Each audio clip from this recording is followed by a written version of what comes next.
किसी ने क्या खूब कहा है, मंजिलें उन्हीं को मिलती है जिनके अंदर तूफान होता है, और सपने उन्हीं को पूरी होती है जिनके हौसलों में उड़ान होता है।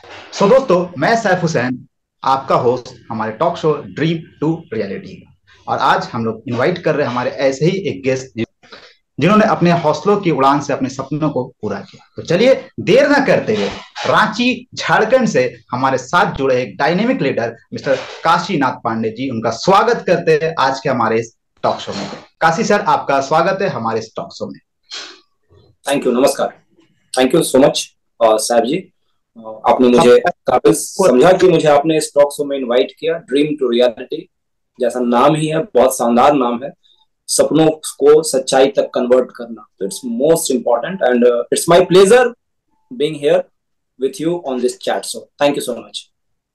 Thank you so much sir कि आपने समय दिया हमारे इस टॉक शो में आने के लिए और अपने सपनों से लेकर के हकीकत तक की जर्नी को हमारे साथ शेयर करने के लिए। तो सर, ये जो हमारा टॉक शो है, ये एक तरह का रैपिड फायर टॉक शो होता है, जहां पर हम आपसे कुछ सवालों के माध्यम से ही आपकी पूरी लाइफ जर्नी को यहाँ सुनेंगे। तो सर, क्या आप रेडी हमारे इस टॉक शो के लिए?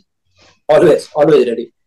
तो चलिए, पहला सवाल हमारा आपके लिए ये है कि सर, डायरेक्ट सेलिंग तो बात की बात है, लेकिन डायरेक्ट सेलिंग से पहले की लाइफ आपकी कैसी थी, ये हम सब जानना चाहेंगे, और क्या संघर्ष चल रहे थे जिंदगी में?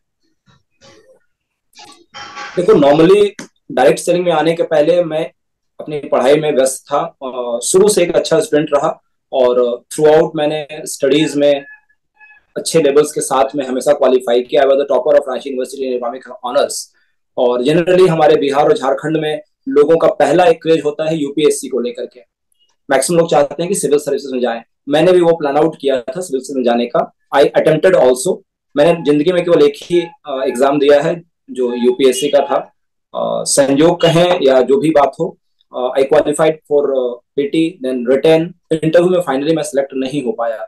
उसमें तो बहुत बुरा लगा कि पता नहीं लाइफ किस डायरेक्शन में लेके जाने वाली है। लेकिन आज लगता है कि नहीं, गॉड ने कुछ और प्लान आउट किया हुआ था, है ना। तो स्टार्टिंग में मैं पढ़ाई के बाद में जब आदमी अपने कार्य क्षेत्र में आता है, तो फिर जब जीवन के सारी चीजें स्टार्ट होती है, तो आपको अपने लिए कुछ ना कुछ चीजों को तलाश करना होता है। शुरू से दिमाग के अंदर हमेशा कुछ बड़ा करने का ख्वाहिश था। जॉब मेंटालिटी मेरे अंदर कभी भी नहीं रही, शायद इसीलिए मैंने कभी भी जॉब के लिए अप्लाई नहीं किया। मजे की बात है, मैं आपको बता दूं, अगर उसमें के दिनों को मैं याद करता हूं तो काफी बार मैंने बैंक एंड रेलवेज के फॉर्म को मैं लेके आता था, फॉर्म को भरता था और बाहर निकल के फिर उसे फाड़ के फेंक देता था। मतलब अभी हंसी आती है उन चीजों पर, but that was the time. जैसा कि आपने ये बताया कि आप, जैसे कि हमारे झारखंड बिहार का ये माइंडसेट है यूथ का कि भाई पढ़ाई करेंगे, डिग्री लेंगे और कहीं ना कहीं सिविल सर्विस में जाएंगे, और खास चीजें, ठीक है। तो इस बीच सिविल सर्विस वाले ऐसे होते जो कहीं और फोकस नहीं करते। तो फिर ऐसा क्या हो गया कि सिविल सर्विस से डायरेक्टली डायरेक्ट सेलिंग की तरफ में आपकी जो माइंडसेट बनी, ऐसा क्या हो गया था? ये बहुत अच्छा सवाल आपका है कि ये डाइवर्सन कैसे हुआ। एक्चुअली मुझे शुरू से ना किताबों को पढ़ने का बड़ा शौक रहा है, और खासकर पॉजिटिव मेंटल एटीट्यूड्स की जो बुक्स है ना, तो वो मुझे बड़ी प्यारी लगती है। और सबसे पहले बुक मैंने जो पढ़ी थी rich dad poor dad, Robert Kiyosaki की। उसके बाद बिजनेस स्कूल। ये पढ़ाई के दौरान की ही बात मैं कह रहा हूँ, जब मैं ग्रेजुएशन कर रहा था। तो इन बुक्स को पढ़ने से मुझे एक वर्ड समझ में आया, नेटवर्क इंडस्ट्री, जो कि बताया जा रहा था कि एक बहुत बड़ा विशालकाय बिजनेस पूरे ऑल अक्रॉस वर्ल्ड में होने वाला है। तो इसकी तरफ मेरा ध्यान गया, और संयोग की बात कि हमारे कुछ मित्रों ने जब कुछ कंपनियों के बारे में बताना शुरू किया, तो मुझे लगा कि ये तो वही चीजें हैं जहां से लोगों के सपने पूरे कराए जा सकते हैं, अपने लिए एक बड़ा पैरेलल बिजनेस बिल्ड किया जा सकता है। तो इन चीजों ने मुझे अट्रैक्ट किया और मैं थोड़ा देखना स्टार्ट किया। जो उस वक्त के दौर में 2000 के आसपास का जो दौर था इंडियन मार्केट का, बिल्कुल नया था। कुछ ही कंपनियां यहाँ पर चल रही थी, वो भी बहुत अच्छे तरीके से नहीं होती, प्राइसेस बहुत हाई थे, लोगों तक उनका पहुंच बहुत कम था। तो at that time situation was tough. कंपनियां आती थी और 2 4 6 महीने के बाद चली भी जाती थी। वो कहते हैं ना, 4 दिन की चांदनी फिर अंधेरी रात, कुछ उस तरह का स्थिति था, राइट। तो इसी बीच में मेरा भी इन्वॉल्वमेंट 1 2 कंपनियों में हुआ, और संयोग की बात कि उन कंपनियों में मैंने अच्छे पैसे भी बनाए, राइट। तो वहां से एक जो होता है ना, यंग एज में ही आपके पास अगर पैसे आने लगते हो तो आपका विश्वास और प्रबल हो जाता है ना। तो मुझे लगा कि इसमें पावर तो है। लेकिन कुछ वक्त आगे बीतने के बाद कंपनियों का आना जाना जब स्टार्ट हुआ, तो टाइम केम जब मुझे ये सोचने पर मजबूर होना पड़ा कि क्या मुझे नेटवर्क इंडस्ट्री में रहना चाहिए या नहीं रहना चाहिए। क्योंकि हर बार कंपनी का आना फिर चले जाना तो कहीं ना कहीं आपके फेस वैल्यू पर खराब असर पड़ता है। तो एट दैट टाइम मैंने पूरा एक लगभग 1 साल का स्पैन जो था पूरा केवल और केवल रिसर्च पे दिया। जितने भी कंपनियां ऑल अक्रॉस वर्ल्ड में चल रही थी, इंडिया में चल रही थी, उनके पूरे प्लान को, उनके पूरे सिस्टम को मैंने चेकआउट करना शुरू किया। फाइनली देखते देखते मुझे, ये बात मैं बता रहा हूँ 2008 के आसपास की, है ना, फाइनली मुझे 2010 के लास्ट में वेस्टीज मिला, जहां मुझे लगा कि जो मानक हो सकते हैं, जो 4 Ps कहे जाते हैं, अच्छा प्लेटफॉर्म होना चाहिए, अच्छा प्रोडक्ट होना चाहिए, अच्छा प्लेटफॉर्म होना चाहिए और अच्छे पे आउट्स होने चाहिए, चारों चीजों का सामंजस्य एक साथ मुझे मिला, देन आई स्टार्ट। वाह वाह। तो सर इसी बात को एंड करते हुए हमारा अगला क्वेश्चन भी आपके साथ में आता है कि जैसे कि आपने कहा कि एक वक्त था कि आप यूपीएससी की तैयारी कर रहे थे, फिर आपके लाइफ में ऐसा कुछ टर्निंग पॉइंट आया जहां से आपने डायरेक्ट सेलिंग को चुना, लेकिन बहुत सारी कंपनी आई गई, ऐसा भी लगा कि शायद मेरा फ्यूचर बने कि नहीं बने, ये चीज लगा आपको। तो हमारा जो सवाल ये है अगला कि ऐसा कौन सी चीज आपको रियलाइज हुई जब आपने ये चीज को माना या आपने ये चीज को ठाना कि नहीं अब मुझे direct selling as a career करना है, डायरेक्ट सेलिंग को करियर ले। देखिए साहब जी, मुझे ये समझ में तो आ चुका था कि नेटवर्क इंडस्ट्री में पावर है, पोटेंशियल है, यहाँ पर आपके अंदर काबिलियत अगर है तो आप एक बड़े टीम का निर्माण करके बहुत अच्छी तरह से अपने बिजनेस को नए हाइट्स पे ले जा सकते हैं। लेकिन सबसे महत्वपूर्ण था कि सही प्लेटफॉर्म का मिलना, राइट। अगर आपका व्हीकल सही होगा तो आप कहीं भी अपने यात्रा को अच्छे से कर सकते हैं, लेकिन अगर व्हीकल ही खराब हो जाए, गाड़ी का टायर ही पंचर हो जाए बीच रास्ते में, तो यात्रा तकलीफ देह हो जाती है, राइट। तो हमने पहले जिन जिन कंपनियों का भी चुनाव किया था, मैं उनकी बुराई नहीं करता, लेकिन कहीं ना कहीं उसमें सिस्टम में फॉल्ट था। ये गलती मैं कंपनियों की नहीं कहता, गलती मैं खुद की मानता हूं कि मैंने चुनाव उनका किया।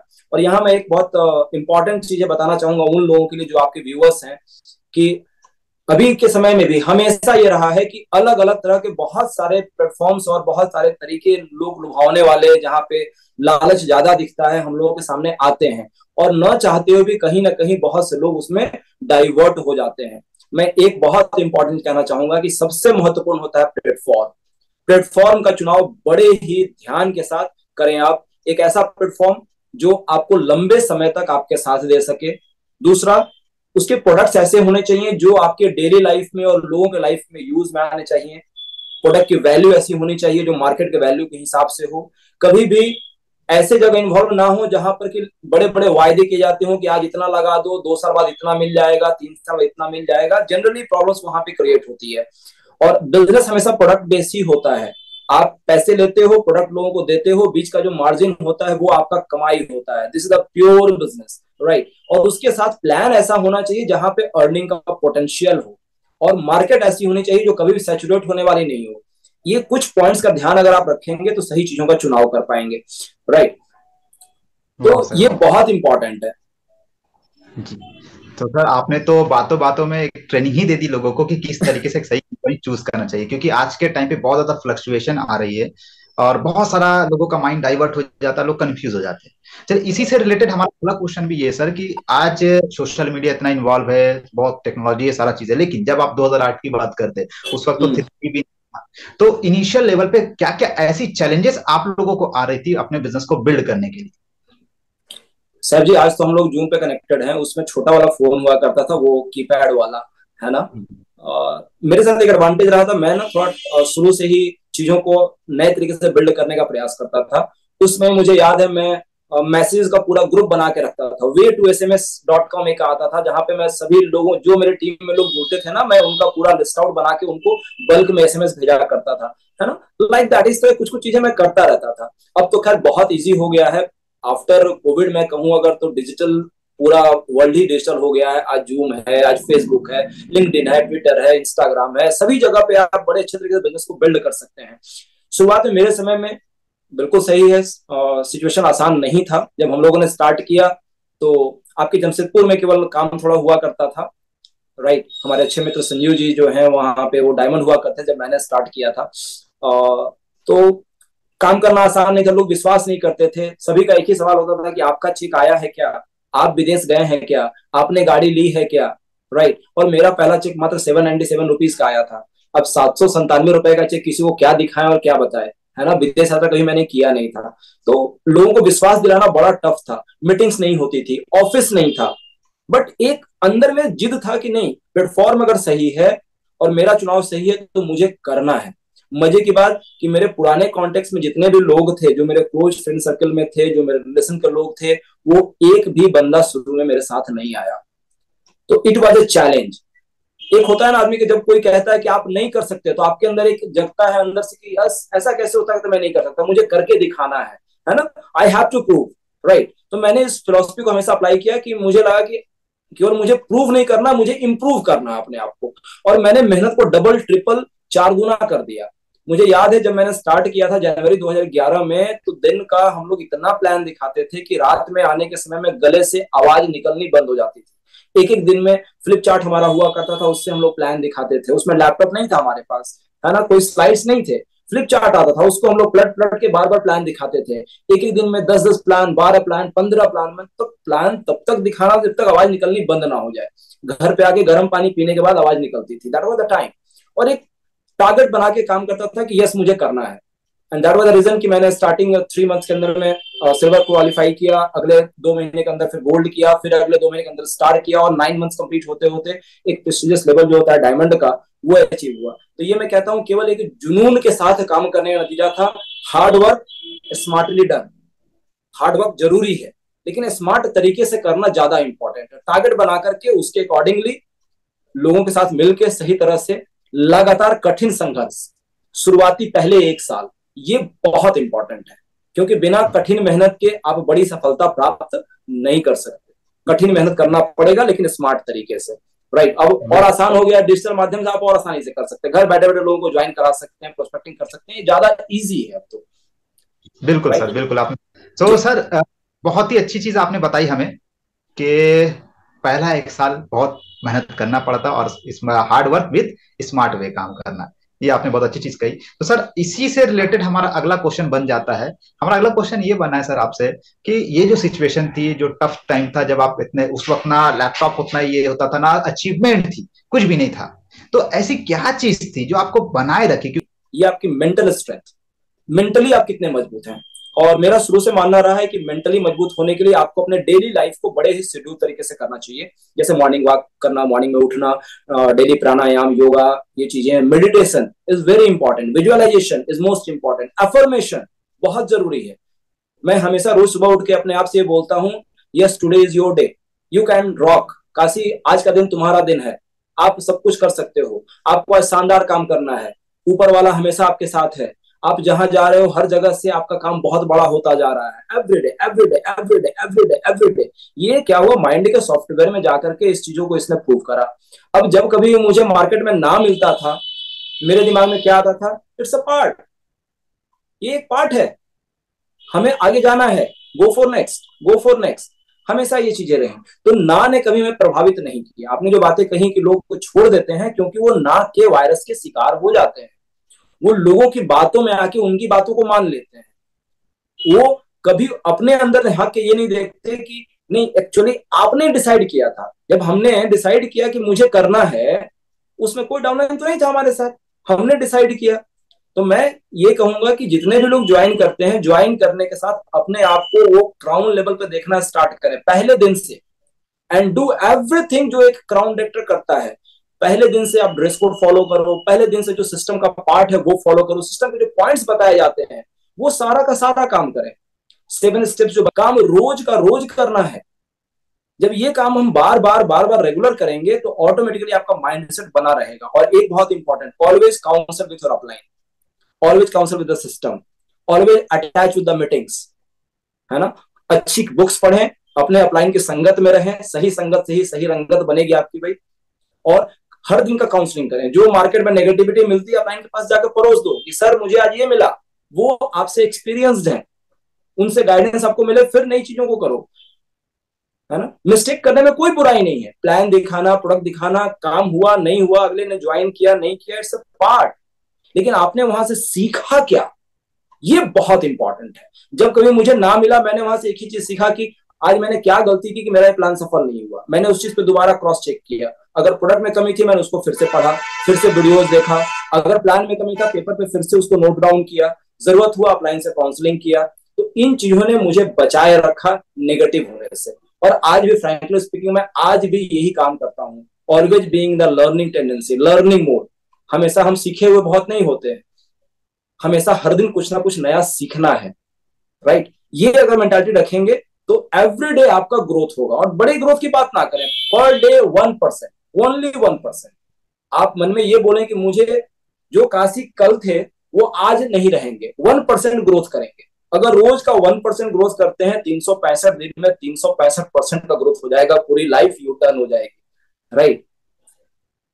तो ये चीजें बहुत इंपॉर्टेंट है टिके रहने के। सर ये तो पार्ट थी आपकी जर्नी की, यानी कि कहाँ यूपीएससी, वहां से आप डायरेक्ट सेलिंग में आए और किस तरीके से आपने डायरेक्ट सेलिंग को बिल्ड किया, और आज भी आप काउंसलिंग कर रहे हैं, बहुत बड़ी बात है। क्योंकि आजकल तो ये हो जाता है कि कोई व्यक्ति 5 से 8, 8 से 10 पहुंचता, उसका तो काउंसलिंग करना ही छोड़ देता है। तो अब हम लोग लास्ट की तरफ हमारे सेगमेंट में चल रहे हैं सर, और जाते जाते हमारा जो अभी लास्ट का कुछ क्वेश्चन बचा है, जिसमें से पहला ये है कि जो जर्नी आपने अपने आप को बिल्ड की, उसमें आपने मटेरियलिस्टिक जो अचीवमेंट है वो क्या क्या आपने हासिल किया जिससे आप अपने लाइफ को चेंज कर पाए?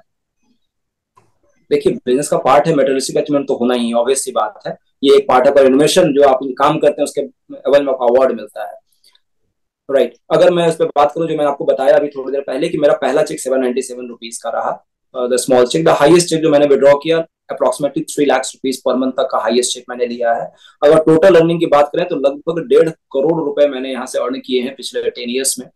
बट जो सबसे इंपॉर्टेंट चीजें मुझे लगी, गाड़ी हुआ, घर हुआ, ये सब तो मेटेरियलिस्टिक पार्ट है, लेकिन नेटवर्क इंडस्ट्री का जो सबसे बड़ा अचीवमेंट आप कहेंगे, जो करोड़ों अरबों खरबों रुपए का है, वो है यहाँ का ग्रोथ जो नेटवर्क इंडस्ट्री ने दिया, राइट। जो सोचने का थॉट प्रोसेस यहाँ पे मिला, आज फाइनेंशियली हम लोग जो अर्न किए उससे कहीं ज्यादा ग्रो कर पाए, क्योंकि पैसों को अर्न करना, पैसों को सेव करना, पैसों को इन्वेस्ट करना और पैसों को ग्रो करना, ये 4 अलग अलग बातें होती हैं। पैसे लोग कमा तो लेते हैं, बचा नहीं पाते, बचा लेते हैं लेकिन उसको सही जगह लगा नहीं पाते, सही जगह लगा भी देते हैं, ग्रो नहीं करा पाते, राइट। तो मैंने यहाँ से वो चीज जो सीखी उसकी वजह से मेटेरियलिस्टिक काफी सारा ग्रोथ मिला मुझे।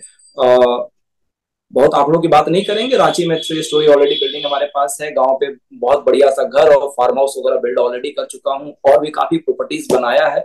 मजे की बात है कि टीम के लोगों के पास भी चीजें बिल्ड हो रही है, जो मैंने सीखा लोगों को सिखाने का काम किया, तो आज टीम के लोगों के पास भी गाड़ियां भी हैं, फॉरेन ट्रिप्स भी हैं, उनके घर भी बन रहे हैं, वो प्रॉपर्टीज बना, पैसों को कमाना और कमाते रहना, ये 2 बहुत इंपॉर्टेंट चीजें होती है। तो कमाना भी है, कमाते रहना भी है, और ग्रो भी कराना है, ताकि आप पूरी तरह से मजबूत बन के उभरे। और जब पैसे पास में होते हैं तो ऑटोमेटिकली आपका कॉन्फिडेंस लेवल हायर लेवल पे होता है, राइट। तो मैं एजुकेशन को लेकर ज्यादा फोकस करता हूँ। तो ये छोटी छोटी अचीवमेंट से ही फॉरेन टिप्स करने का मौका मिला। मैंने बताया आपको थोड़ी देर पहले कि स्टार्टिंग में हम लोगों ने कोई फॉरेन टिप नहीं किया था, वेस्टिज वाज द कंपनी जिसकी वजह से मुझे पहली बार लाइफ में इंटरनेशनल फ्लाइट पे जाने का मौका मिला। Dubai, Australia, China, Russia, Singapore, Thailand, Macau, ये सब जो कंट्री ऑलरेडी हम लोगों ने ट्रेवल किया, एक्सप्लोर किया, उन चीजों को वहां से सीखा, समझा, राइट। और अब बड़े सपने को देखने का हिम्मत कर पाते हैं, ये सबसे बड़ा बदलाव आया। ये तो बहुत बड़ी बात है सर कि मटेरियलिस्टिक से अचीवमेंट आपने बहुत सारी की, लेकिन एक छोटा सा क्वेश्चन ये है कि जब कोई इंसान किसी फील्ड में जाता है और जो अपने अचीवमेंट से ज्यादा अचीवमेंट हासिल कर लेता है, लेकिन एक पॉइंट ऐसे जब आपको ऐसा रियलाइज होता है कि यार ये काम जो मैंने किया है, हाँ इसको मैं कहूंगा कि मैंने लाइफ में कुछ बड़ा अचीवमेंट हासिल किया। ऐसा बहुत बड़ा तो कुछ नहीं कह सकते, लेकिन हाँ एक वाक्य मैं जरूर शेयर करना चाहूंगा। जब 2018 में मुझे झारखंड सेवा रत्न के अवार्ड से नवाजा गया, तो ये नेटवर्क मार्केटिंग का एक अलग पार्ट था, क्योंकि वो जो अवार्ड था झारखंड गवर्नमेंट की तरफ से था, और उसमें जितने नॉमिनेशंस थे वो सारे आईएएस, आईपीएस और वरीय अधिकारियों के क्षेत्र में ही था। केवल एक अवार्ड था जो आया था मार्केटिंग के एवज में, जहां पे लोगों के जीवन में बदलाव लाने के बदले में, आर्थिक और स्वास्थ्य के क्षेत्र में बदलाव लाने के लिए काम करने के एवज में जो दिया गया था, तो वो एक हासिल हुआ, that was the important one. और उसके साथ साथ सबसे अच्छा जो लगता है ना, अपना अवार्ड मिलना देखो बहुत बड़ी बात नहीं है, वो तो कहीं ना कहीं से आप कर लेते हैं, लेकिन एक ग्रामीण क्षेत्र में, एक रिमोट एरिया में, एक ऐसा व्यक्ति जो अच्छा कपड़ा नहीं पहनता, जिसके बच्चे अच्छे स्कूलों में नहीं पढ़ते, जिसके घर में उतने पैसे नहीं है, बच्ची की शादी नहीं हो पा रही है, बच्चों को पढ़ा नहीं पा रहे हैं, और वो आपके साथ टीम में आता है और वो लाइफ में अच्छा करना शुरू करता है, सीखता है चीजों को, और आगे चलकर उसके बच्चे अच्छे स्कूलों में पढ़ते हैं, उसके घर का माहौल चेंज होता है, उसकी बच्चियों की शादी होती है, और उस समय जब आप वहां शामिल होते हैं और वो आके आपके सामने जो खड़ा होता है और जो उसके आंखों में चमक दिखाई देती है ना, ये सबसे बड़ा अचीवमेंट मुझे लगता है। आज सैकड़ों ऐसे टीम में लोग हैं जिनके ये सपने पूरे हुए हैं, और वाकई दिल से बहुत अच्छा लगता है। We are very blessed. हमें बहुत अच्छा लगता है कि ऊपर वाले ने हमें ये मौका दिया कि लोगों को लाइफ में कहीं ना कहीं बदलाव लेके आ पा रहे हैं। राइट। तो ये चीजें बहुत इंपॉर्टेंट, दिल को टच करती है। इसका तुलना पैसे से नहीं किया जा सकता। बिल्कुल सर, बिल्कुल बहुत बड़ी चीज आपने कही कि जब लोगों के सपने पूरे होते हैं तो इससे बड़ा अचीवमेंट क्या है। तो सर आज का सेशन हम लोग यहीं पर ही कंप्लीट करने वाले हैं, और जाते जाते हमारा जो आखिरी क्वेश्चन रहता है कि आपके तरफ से हम अपने व्यूअर्स के लिए और साथ साथ जो लोग डायरेक्ट सेलिंग में काम कर रहे हैं या जो करना चाहते हैं उनके लिए एक छोटा सा मैसेज हम आपकी तरफ से सुनना चाहेंगे। मैसेज मैं अपनी तरफ से नहीं दूंगा। मैसेज मैं आपको जो वर्ल्ड के सबसे बड़े मोटिवेटर रहे हैं श्री कृष्ण, उनके तरफ से देना चाहूंगा। उन्होंने एक लाइन कही है गीता में, अनुकूलस्य संकल्प प्रतिकूलस्य वर्जनम। अनुकूल यानी डू द फेवरेबल, जो चीजें फेवरेबल हैं। किस लिए फेवरेबल है? आपके गोल स्टेटमेंट को पूरा कराने के लिए फेवरेबल है। यानी जिन चीजों को करने से आप अपने गोल को अचीव कर सकते हैं उनको करो, वो अनुकूल चीजें हैं। एंड प्रतिकूलस्य वर्जनम, और जो प्रतिकूल चीजें हैं जिनको करने से गोल अचीवमेंट नहीं हो सकता उनकी वर्जना करो, यानी उनको छोड़ दो। फॉर एग्जाम्पल, टीवी देखने से भैया आप क्राउन नहीं बनोगे, लीव दैट। न्यूज़पेपर पढ़ने से आप क्राउन नहीं बनोगे, लीव दैट। प्लान दिखाने से बनोगे, डू इट। काउंसलिंग करने से बनोगे, डू इट। मीटिंग्स करने से बनोगे, डू इट। यूट्यूब के जाकर के वीडियो देखने से, भोजपुरी फिल्म के और बाकी चीजों से आप नहीं बनने वाले हो, मनोरंजन का पार्ट है। तो जो करना जरूरी है वो करें, ज्यादा नहीं। अगले 3 साल, केवल 3 साल मैक्सिमम, आपकी लाइफ का आने वाला कई एक साल चेंज हो जाएगा, आपका ही नहीं आपके आने वाली पीढ़ियों का। अगर आपने 3 साल तक अनुकूल चीजों को किया और प्रतिकूल चीजों को छोड़ा तो आप एक ऐसे व्यक्ति बन जाएंगे जो कि लोग एग्जाम्पल देंगे कि देखो, अगर बनना है तो इनके जैसा बनो, करना है तो इनके जैसा करो। लाइक ये हो सकता है। केवल एक छोटा सा सूत्र है ये कि जो करना है, जो सिस्टम कहता है वो आप करें, जो सिस्टम नहीं कहता उस पर दिमाग ना लगाएं।